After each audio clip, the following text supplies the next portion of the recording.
Hello dear aspirants. कैसे हो आप सब लोग? आशा करती हूँ आप सब बहुत अच्छे होंगे। तो लीजिए, आज मैं हाजिर हूँ हमारा जो कॉन्टिनेंट सीरीज चली हुई है उसका तीसरा पार्ट लेके, जिसमें हम आज नॉर्थ अमेरिका जो कॉन्टिनेंट है उसके बारे में पढ़ेंगे। ठीक है जी। अब बात करते हैं नॉर्थ अमेरिका कॉन्टिनेंट की। ठीक है, तो यहाँ पे हमारे पास जो स्लाइड हमें बता रही है, यहाँ पे बोलता है कि ये वर्ल्ड में थर्ड लार्जेस्ट कॉन्टिनेंट है। ठीक है, तीसरा सबसे बड़ा महाद्वीप है। ठीक है जी। अब इसके बाद बोलता है इसकी जो खोज है, ठीक है, वो बोलता है 1492 में कोलंबस नाम के एक इंसान ने की थी। ठीक है, क्या नाम था? कोलंबस। ठीक है, तो कोलंबस ने जब वो यहाँ पे पहुंचा तो बोलता है उसको यहाँ का नाम पता नहीं था इस जगह का, तो उसने इस जगह को नाम दिया था न्यू वर्ल्ड। ठीक है, तो इसीलिए इसको नई दुनिया या न्यू वर्ल्ड भी बोला जाता है। किसको? आपके नॉर्थ अमेरिका कॉन्टिनेंट को, उत्तरी अमेरिका कॉन्टिनेंट को। ठीक है जी।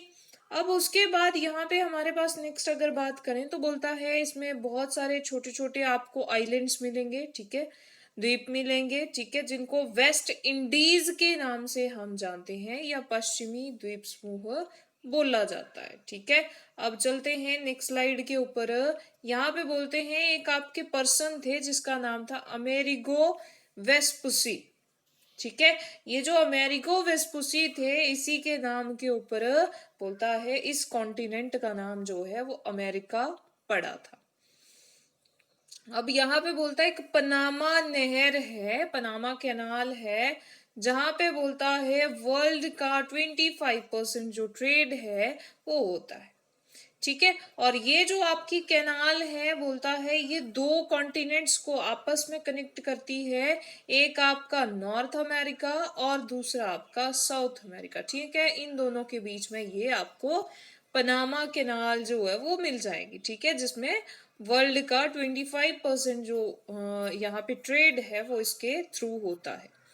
नेक्स्ट अगर हम बात करें तो यहाँ पे बोलता है गेहूं जो है, ठीक है, जो वीट है, वीट प्रोडक्शन में हमेशा ये नंबर 1 में रहता है। सबसे ज्यादा अगर कहीं पे वीट प्रोडक्शन होता है तो वो नॉर्थ अमेरिका कॉन्टिनेंट में होता है। इसीलिए इसको रोटी की टोकरी या bread basket of the world भी कहा जाता है। ठीक है, इसी से एक और मिलता जुलता हमारा एमसीक्यू मिल जाता है आपका bread bowl of India. Bowl of India. ठीक है, इन आपके जो ब्रेड बाउल ऑफ इंडिया है ये बोला जाता है आपका यूपी को। ब्रेड होता है या फिर कई बार यहाँ पे वीट बाउल भी होगा, वीट, गेहूं का कटोरा। ठीक है, तो ये बोला जाता है हमारे यूपी को, क्योंकि यूपी में, उत्तर प्रदेश में सबसे ज्यादा जो है वो गेहूं का प्रोडक्शन होता है। नेक्स्ट स्लाइड के ऊपर चलते हैं तो यहाँ पे हमारे पास हमें मिल जाता है, बोलता है ये आपका जो कॉन्टिनेंट है ये पूरी तरह से बोलता है उत्तरी गोलार्ध में। जैसे ये है ना हमारे पास, यहाँ पे अगर हम इसको दो हिस्से में डिवाइड कर दें हमारी अर्थ को, तो जो नॉर्थ अमेरिका कॉन्टिनेंट है बोलता है वो पूरी तरह से यहाँ पे है उत्तरी गोलार्ध में। ठीक है, और बोलता है हमारे पास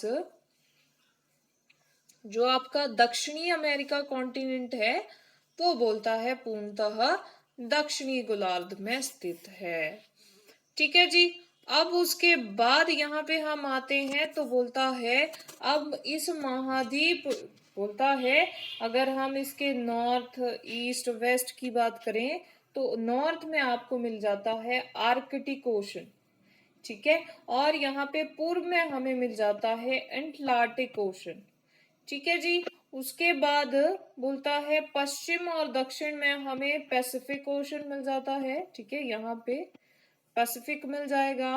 और यहाँ पे बोलता है दक्षिण पूर्व में हमें दक्षिणी अमेरिका कैरिबियन सागर। ठीक है, यहाँ पे आपको ये इस एरिया में मिलेगा दक्षिणी अमेरिका कैरिबियन सागर जो है वो यहाँ पे हमें मिल जाता है। ठीक है, इसके चारों ओर जो जियोग्राफिकल इसकी पहचान है वो बताइए।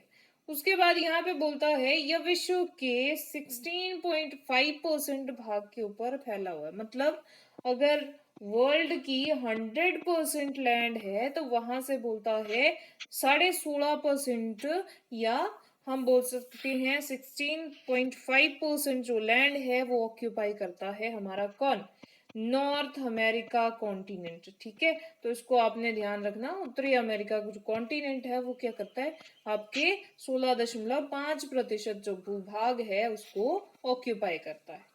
नेक्स्ट स्लाइड के ऊपर चलते हैं।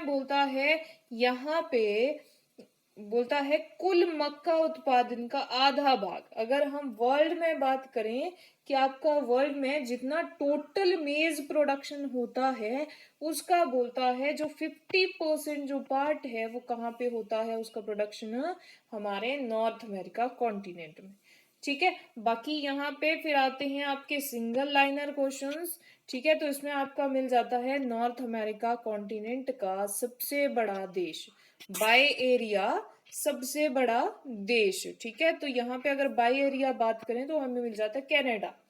ठीक है, सबसे छोटा सेंट पियरे, सबसे लंबी नदी मिसिसिपी मिसौरी। ठीक है, तो ध्यान रखना नॉर्थ अमेरिका, उत्तरी अमेरिका जो कॉन्टिनेंट है उसकी सबसे लंबी नदी कौन सी है, मिसिसिपी मिसौरी। ठीक है, अब चलते हैं नेक्स्ट स्लाइड के ऊपर। तो यहाँ पे बोलता है इस कॉन्टिनेंट का सबसे छोटा जो देश है सेंट पियरे है, ये हमने पढ़ लिया। उसके बाद आता है सबसे ऊंचा पर्वत शिखर। ठीक है, तो सबसे ऊंचा जो पर्वत शिखर है उसका नाम है देनाली।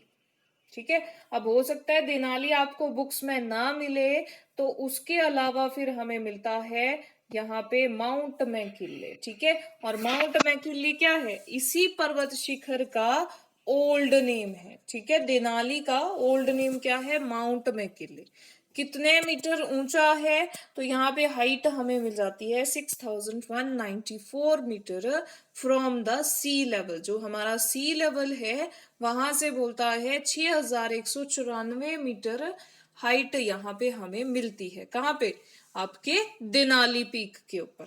फिर उसके बाद नेक्स्ट हम बात करते हैं, तो यहाँ पे हमें मिल जाती है सबसे बड़ी झील। ठीक है, नॉर्थ अमेरिका कॉन्टिनेंट की सबसे बड़ी झील, तो कौन सी झील है वो है आपकी झील सुपीरियर। ठीक है, और यही सुपीरियर झील है जो वर्ल्ड की लार्जेस्ट फ्रेश वाटर लेक भी है। ठीक है, विश्व की मीठे पानी की सबसे बड़ी झील अगर कोई है तो वो है आपकी सुपीरियर झील। ठीक है, तो इस चीज को आपने ध्यान रखना है। ठीक है जी, और यहाँ पे हमारे पास इसी के साथ हमारी जो स्लाइड्स हैं नॉर्थ अमेरिका कॉन्टिनेंट से रिलेटेड जितने भी फैक्ट्स हैं वो हमारे यहाँ पे जो है वो पूरे हो जाते हैं इन स्लाइड्स के साथ।